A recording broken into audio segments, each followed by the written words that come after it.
Alors salut les amis, bienvenue dans l'avant-dernière vidéo de cette série Ruby on Rails pour les pressés. Comme promis dans cette vidéo, on va essayer de mettre en place un système de membres.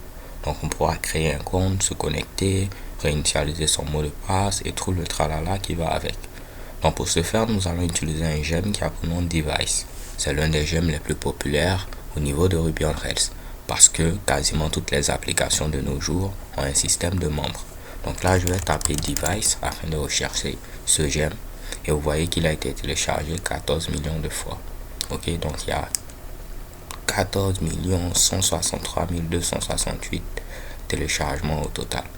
Bon bref, à ce niveau, on va copier cette ligne pour la rajouter à notre gem file. Donc je vais au niveau de gem file.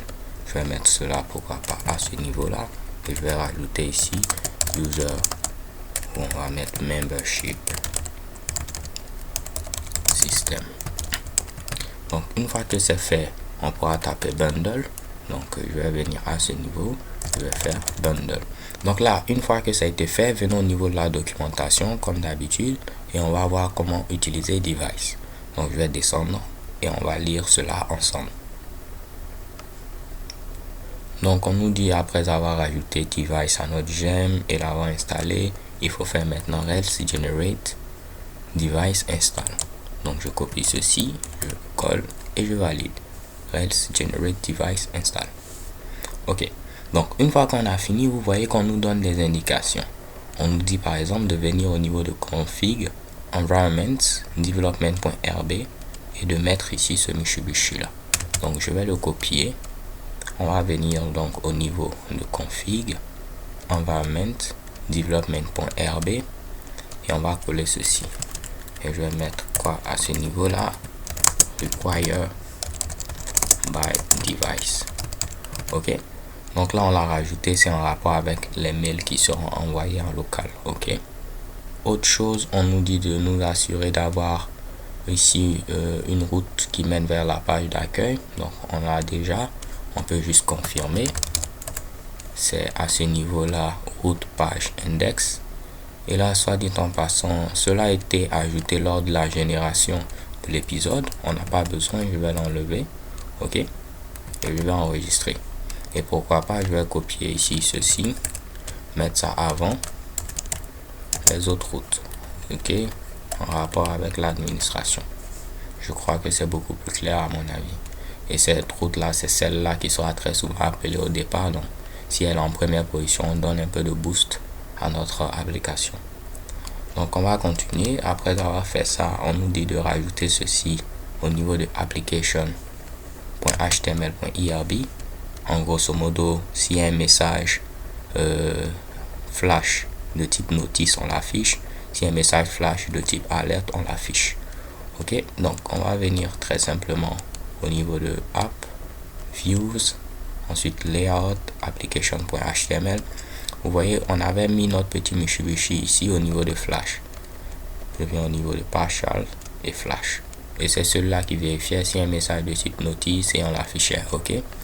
Donc, je vais coller ce qu'ils nous ont donné. En grosso modo, ici, c'est quoi?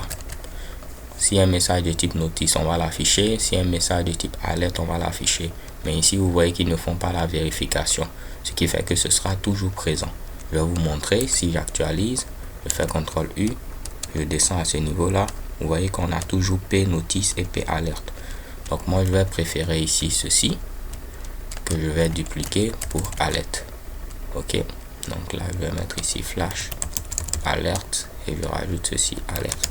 Comme je vous l'ai dit, on avait la possibilité de parcourir ce H là et tout simplement le faire en un seul coup, mais je ne veux pas compliquer les choses. Peut-être si on finit assez vite, je vais vous le montrer à la fin de la vidéo. Donc là, ce sera alerte danger. Donc moi, dans mon cas, vu que pour l'instant, on n'a pas de message flash, il ne va rien mettre ici. Vous allez voir à ce niveau-là, il ne met rien. Mais dès qu'on aura un message flash, il va les mettre. Je prends un exemple. On va tenter d'afficher un cours qui n'existe pas. Et vous voyez, pas de problème. L'avantage, c'est que maintenant, si on vient au niveau de contrôleur, au niveau par exemple de course, en lieu place de mettre flash notice, vous pouvez maintenant mettre également flash alert. Et là, il va voir que flash alert existe, il va mettre et on utilise la classe alert danger de Bootstrap qui met la couleur rouge. Donc cette fois-ci, je vais tenter. Vous allez voir, on aura maintenant la couleur de fond rouge chez Keybang parce que j'ai mis ici un flash alerte. Ok, donc là je vais revenir à flash notice parce que c'est ce que je préfère. Comme je vous l'ai dit, vous choisissez la clé que vous voulez, après vous l'adaptez. Seulement au niveau de device, il s'attend à avoir ici un flash notice et un flash alerte. Donc là, pas de problème. On dit si vous déployez plutôt sur Roku avec Ruby on Rails 3.2, ce n'est pas notre cas. Si je fais ici Rails-V, et vous voyez ici, moi j'ai la version 4.2.5. ok, maintenant après device, il va vous générer des vues. Donc si vous souhaitez les changer, vous n'aurez qu'à faire else generate device views et il va générer ces vues là pour les mettre au niveau de votre dossier views. Vous aurez un sous-dossier device avec toutes les vues. Donc vous pourrez modifier ici tout le contenu pour vos pages d'inscription, de connexion, ainsi de suite. Ok, vous avez même ici, si je ne me trompe pas, device également pour la version française. Très souvent pour des projets, c'est ce que j'utilise directement en lieu de prendre la version anglaise et modifier. Ok, donc vous avez la possibilité de traduire en français et en anglais. On va faire Google ici rapidement. Je vais chercher device FR. Bon, on va mettre ici Rails pour que ce soit un peu plus précis. Et vous voyez, vous avez la possibilité de pouvoir avoir la traduction en français. Donc si je clique ici, vous aurez toutes les traductions et on vous montre même comment appliquer ce Mitsubishi là. En gros, c'est un fichier que vous allez télécharger, que vous allez mettre au niveau de, je vais essayer de vous montrer rapidement, au niveau de config locals et vous aurez un fichier device.fr.yaml. ok, et ce fichier là vous pourrez le télécharger à ce niveau là. Si vous recherchez French, vous aurez quelqu'un qui a déjà traduit, vous mettez ce fichier là et bien avant il faudra dire que votre langue c'est le français.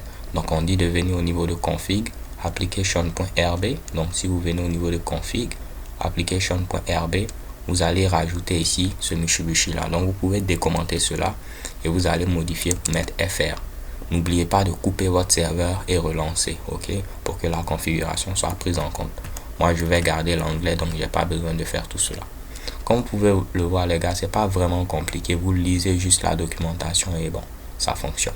Donc vu que dans mon cas je vais garder les vues par défaut que device va générer, je n'ai pas besoin de faire ici cette commande là, de l'exécuter. Donc on revient au niveau de la documentation. Après avoir fait ça, on nous dit de faire else generate device et mettre notre modèle. Donc nous, ce sera un ensemble d'utilisateurs, donc on va mettre user. Donc je vais faire else generate device user. Après, si vous voulez par exemple ici que ce soit par exemple des administrateurs qui puissent se connecter via device, vous pourrez faire else generate device admin, ainsi de suite. Ok, vous donnez simplement le nom de votre modèle. Nous c'est ici user. Une fois que j'ai fait ceci, est-ce qu'on doit faire quelque chose d'autre? Ça on l'a déjà fait, on l'a déjà rajouté. Maintenant on nous dit si on veut forcer que l'utilisateur puisse s'authentifier avant d'accéder à une page, on peut faire comme cela, before action. On va y revenir, ne vous inquiétez pas. On dit on peut utiliser ce helper pour vérifier est-ce que l'utilisateur est connecté. On peut utiliser celui-là pour avoir toutes les informations sur l'utilisateur courant, donc celui qui est connecté. Je crois que c'est bon pour l'instant, pas de souci. Donc on nous dit que ce qu'on a ici, ce helper là, c'est en fonction par exemple du modèle qu'on a eu à créer. Vu que le modèle c'est user, c'est pourquoi ici vous avez user sign in qui vous dit est-ce que l'utilisateur est connecté. Si on avait pris member, on aurait ici eu member sign in.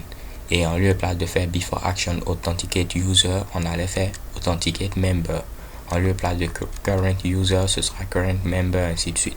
Ok, donc device gère tout ce Mitsubishi pour vous. Et vous pouvez avoir autant de modèles à authentifier que vous le souhaitez.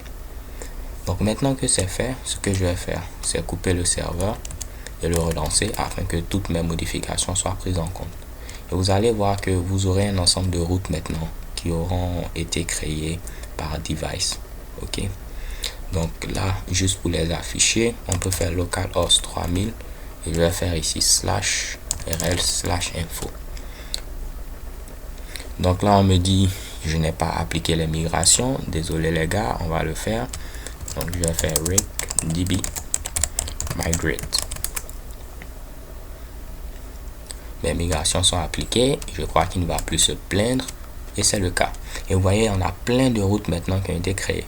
Par exemple, pour pouvoir créer un compte, vous voyez, c'est ici, User Sign Up. On va tester.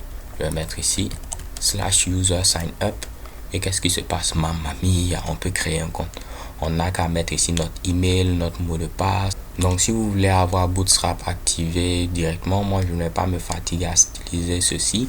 Normalement, il y a un Gems qui fait ceci. Il a pour nom Device Bootstrap Views. Ok, normalement, si je viens au niveau de la documentation, on vous explique comment l'utiliser.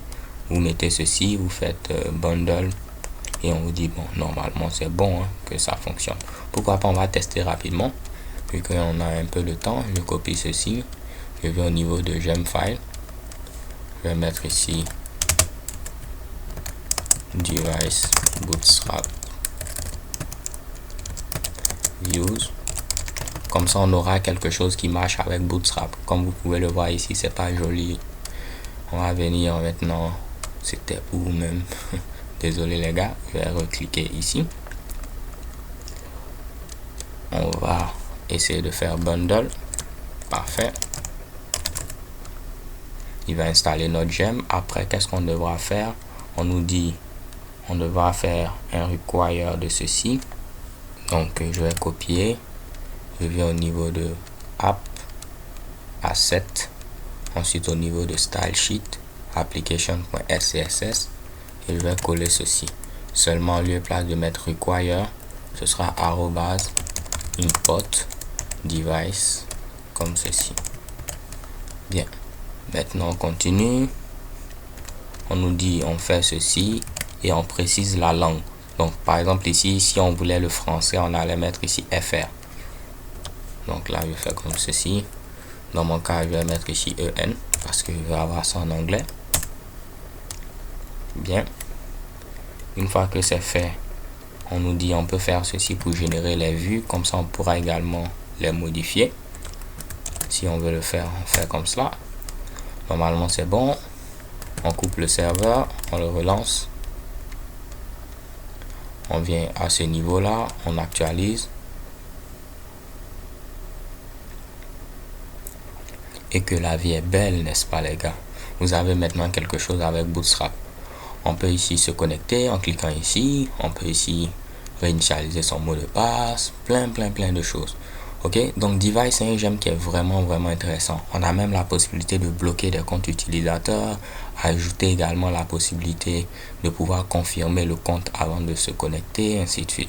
Moi, je ne vais pas rentrer dans tous ces détails-là, mais normalement, au niveau de la migration qui a été créée par Device, vous pouvez configurer tout ceci.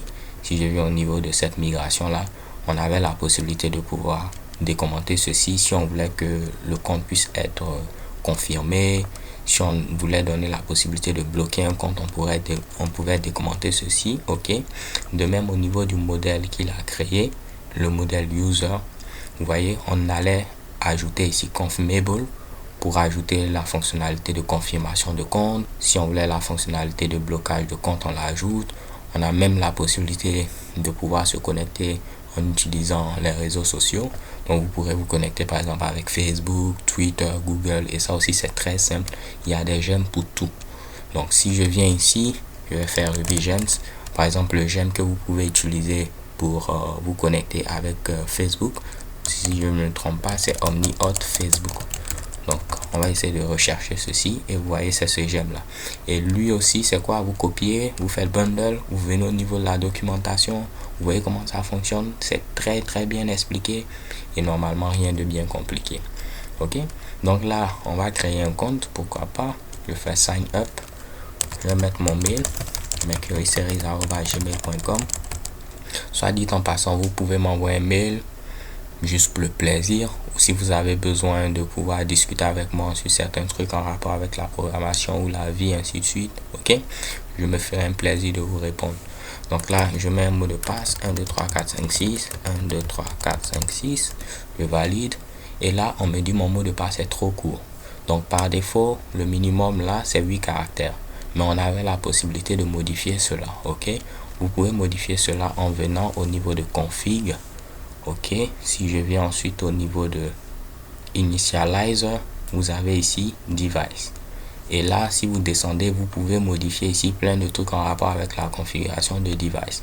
Par exemple ici, pour le truc des mots de passe là, c'est ici qu'on modifie. Vous voyez que minimum ici c'est 8. On peut modifier pour mettre 6. Et cette fois-ci, un mot de passe de 6 caractères sera accepté. N'oubliez pas de toujours couper le serveur et relancer. Parce que si vous modifiez quelque chose dans ce dossier là, il faudrait redémarrer votre serveur pour que les modifications soient prises en compte. Donc là, je vais actualiser. Oups, c'est sign up. Parfait. Je mets Mercury Series. Je mets 1, 2, 3, 4, 5, 6. 1, 2, 3, 4, 5, 6. Et normalement, ça va marcher maintenant. Et check bon. Et comme vous pouvez le voir, me dire bienvenue, vous êtes maintenant ici connecté avec succès. Pourquoi pas, on va rajouter des liens qui nous permettent de nous connecter, de nous inscrire, ainsi de suite. Donc là, très simplement, je vais essayer de tout fermer. On va venir au niveau de Views. Ensuite, au niveau de Layout Partials et Nav. Donc, je vais copier ceci, le coller. Seulement que je vais rajouter une autre classe qui est Navbar Right pour mettre ça à droite. Je vais tester pour voir si je ne me suis pas trompé. Et vous voyez que c'est bel et bien à droite. Maintenant là, on va mettre un lien pour se connecter. Donc je vais mettre ici sign in. Un lien pour s'inscrire, c'est sign up. Il faudra mettre un lien pour se déconnecter. Ce sera ici log out. Ok, et je crois que c'est tout, n'est-ce pas? Bien, le truc c'est quoi? Ici, normalement, je ne dois pas pouvoir ici m'inscrire ou me connecter si je suis déjà connecté. Ok, donc on pourra vérifier si l'utilisateur est connecté, on affiche ceci, sinon on affiche cela. Et si vous vous rappelez, device nous avait dit, dans notre cas, pour vérifier ce que l'utilisateur est connecté, on peut utiliser ce helper là. Donc je vais venir ici, je vais mettre ici if, oups, je suis en train d'écrire du code Laravel ici. Donc on va mettre ici if user sign in, pas de souci. On va rajouter else et je vais terminer en mettant end. Donc si l'utilisateur est connecté, tu vas me mettre un lien pour qu'il puisse se déconnecter. Dans le cas contraire, tu vas me mettre deux liens, un pour l'inscription, un pour la connexion. Maintenant, pour voir qu'est-ce qu'il faut mettre plutôt. Pour l'inscription, c'est ce qui est présent ici. C'est le helper new user registration path. Je suis en train d'épeler du charabia, mais vous l'avez compris. Et pour se connecter, normalement, c'est user sign in. C'est à ce niveau-là, new user session path. Ah, pas de problème. Maintenant, pour se déconnecter, on va chercher, pour se déconnecter, c'est destroy. Là, pour la déconnexion, ça va pas marcher. Je vais vous expliquer tout à l'heure. Pour l'inscription, la connexion, ça va marcher. Donc là, j'actualise. Vous voyez que vu que je suis connecté, il a mis seulement ceci. Mais là, comme je vous ai dit, ce lien ne va pas marcher. Et vous voyez que j'ai une erreur. Au fait, là, c'est un lien avec get. Et jusqu'à présent, on a vu un seul verbe HTTP. Si je viens au niveau de route, nous, on avait toujours utilisé get. Ça, c'est device qu'il a rajouté. Je vais le mettre, pourquoi pas, tout juste en bas comme ceci. Ok. Donc, get, c'est un verbe HTTP, mais il y en a d'autres. On a par exemple post, on a également put, on a delete, ainsi de suite. Par exemple, post, c'est ce qui est utilisé lorsque vous soumettez des informations via un formulaire. Put, c'est également lorsque vous soumettez des informations, mais c'est pour une modification. Delete, c'est quand vous supprimez quelque chose. Ok. Donc, vous avez des verbes HTTP qui vont mimer l'action que vous effectuez. Get, quand vous voulez accéder à une ressource. Post, pour pouvoir ajouter quelque chose. Put, patch pour modifier, et delete pour supprimer. Donc lorsque vous voulez vous déconnecter, en grosso modo, vous supprimez votre session. Ok, on vous déconnecte. C'est pourquoi ici il faudrait qu'on puisse spécifier dans notre cas, parce que si vous venez au niveau de la route, vous voyez que le verbe HTTP pour cette route de déconnexion, c'est delete. Au niveau d'un lien, vous avez la possibilité de spécifier le verbe HTTP. Ici par défaut c'est get, mais on va rajouter ici méthode et on va mettre ici delete pour dire que ça, ce sera maintenant une requête de type delete. Et si je viens ici, je tente d'actualiser. Cette fois-ci, quand je vais faire CTRL U, on va descendre. Vous avez vu qu'il rajoute ici ce truc là, data method delete. Et Ruby on Rails sait ce qu'il doit faire pour pouvoir gérer ceci. Ça, c'est géré par ce qu'on appelle le JavaScript discret. J'ai fait une vidéo sur le JavaScript discret. Si ça vous intéresse, vous pouvez regarder. Si je fais JavaScript discret, teacher du net, j'ai parlé un peu de ce qu'on appelle JavaScript discret, ok? Et Ruby on Rails implémente bien ceci. Donc je fais des connexions cette fois-ci et cela fonctionne. Je vais cliquer sur inscription, connexion, pas de problème. Maintenant, connectons-nous avec notre compte. Vous voyez que cela fonctionne, mais je ne peux pas venir au niveau de sign in. On me dit que je suis déjà connecté. De même, je ne pourrais pas venir au niveau de sign up. On va me dire je suis déjà connecté, ok? Donc vous voyez que c'est vraiment très simple, hein, faire des choses avec Ruby on Rails. Il n'y a vraiment rien de bien compliqué. Là par exemple, on va essayer de faire un truc. Supposons que pour pouvoir voir cette page là, ok, il faut être connecté. Je vais vous montrer comment peut-être vous pouvez le faire. Donc on peut dire que on peut lister tous les cours sans problème. Mais s'il veut voir par exemple ici les détails sur un cours, ou pour faire même très simple, on va limiter ici, on va dire qu'il peut voir tous les cours, mais il ne pourra pas voir les épisodes. Pour voir les épisodes, il faudra être connecté. Donc au niveau de device, on vous avait dit que vous pouvez utiliser ce truc là, before action authenticate user. Donc before action, on le met au niveau du contrôleur. Si je viens par exemple au niveau de épisode contrôleur, je peux coller ici ce truc là, before action. C'est-à-dire que avant chaque action, à ce niveau là, tu vas vérifier est-ce que l'utilisateur est connecté. S'il n'est pas connecté, tu ne le laisses pas passer. Tout cela est géré par device. Là on a une seule action, donc ça va s'appliquer seulement à cette action là. Mais peut-être vous pouvez avoir plusieurs actions. Vous pouvez avoir une action show, une action index, ainsi de suite, et vous souhaitez l'appliquer seulement à show. Donc là vous pouvez rajouter ici only et vous mettez ici show. Si vous avez plusieurs, vous pouvez les mettre ici au niveau d'un tableau en les listant, par exemple only show et index, ok? Ou bien vous pouvez mettre seulement only show comme ceci. Si vous voulez les appliquer à tous sauf à certains, vous pouvez mettre ici except, c'est-à-dire que tu les appliques à tout excepté celui-là, ok? Donc là si j'ai mis ceci, normalement on a une action, c'est-à-dire qu'on pourra accéder aux épisodes sans se connecter. Donc ça ne va rien changer. Si j'actualise, vous voyez que j'accède. Mais maintenant, je mets maintenant only pour dire que on doit authentifier l'utilisateur seulement pour cette action-là. Toutes les autres actions, on pourra y accéder. Et ça, c'est valable seulement pour ce contrôleur. Ça n'a rien à voir avec les autres contrôleurs. Si on voulait le faire au niveau de course contrôleur, on allait rajouter un autre before action avant également. Ok? Donc si je viens au niveau de épisode contrôleur, j'ai dit que pour pouvoir accéder à l'action show, il faut être connecté. Ce qui va faire que cette fois-ci, si j'actualise, vous voyez que dans mon cas ça fonctionne. Je me déconnecte. Je vais venir au niveau de courses.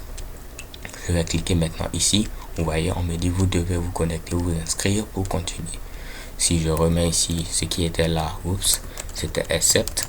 Vous allez voir que cette fois-ci, on va me laisser passer sans problème. Ok? Donc là, vu que je veux l'appliquer seulement à show, et show c'est ma seule action, j'ai pas besoin de spécifier, il va l'appliquer à toutes les actions, et c'est-à-dire dans mon cas seulement show, et cela va marcher comme je le souhaite. Donc je me connecte, 1 2 3 4 5 6, et voici le résultat. Maintenant je peux accéder à mon action. Alors les gars, c'est tout pour cette introduction à notre gem device pour gérer l'authentification. Comme vous l'avez vu, rien de bien compliqué. Dans l'autre série de vidéos là, je vais montrer dans les détails comment ça se conçoit, un système d'authentification, ce qui va vous permettre de mieux comprendre, et pourquoi pas ici modifier également le device à votre guise. Ok, par exemple ici vous voyez que pour s'inscrire on a seulement l'email, le mot de passe et le mot de passe de confirmation, mais peut-être vous souhaitez qu'on puisse donner également le nom de l'utilisateur, ainsi de suite. Donc vous avez la possibilité de pouvoir ajouter des champs supplémentaires. Au niveau de device, on l'explique comment ça se passe, mais c'est toujours bon de comprendre derrière également comment ça fonctionne. Désolé. So thank you guys for watching. Don't forget to subscribe. Dans la dernière vidéo, la vidéo 25, donc là je suis content, on a réussi notre challenge. Dans la dernière vidéo, on va essayer de mettre cela en ligne, comme ça tout le monde pourra avoir notre fabuleux site qu'on a eu à concevoir en seulement 25 vidéos. En gros, dans la pratique, ça ne m'a même pas pris ici, si on si on ajoute les heures, ça nous a même pas pris une journée pour faire ceci. C'est vrai que quand j'enregistre les vidéos, je coupe, je me repose, je fais autre chose. Mais si on devait rajouter un peu, ça ne nous a même pas pris une journée entière. Ok, quelque chose qui pourrait paraître compliqué, vous voyez comment on le fait rapidement avec Ruby on Rails. Donc c'est tout pour cette introduction. L'autre série, elle va continuer. Actuellement, je l'ai mise en pause. Pourquoi? Parce que il y a la version 5 de Ruby on Rails qui est en bêta. Donc en lieu de place de faire des trucs et j'aurai des modifications à faire et revenir refaire des trucs, j'ai préféré mettre en pause. Si vous regardez cette vidéo plus tard, c'est sûr que peut-être la série est déjà terminée. Donc vous pouvez ignorer ce commentaire-là. So thank you for watching. Donc rendez-vous est donné à la vidéo suivante. Nous allons mettre en ligne notre application. Peace.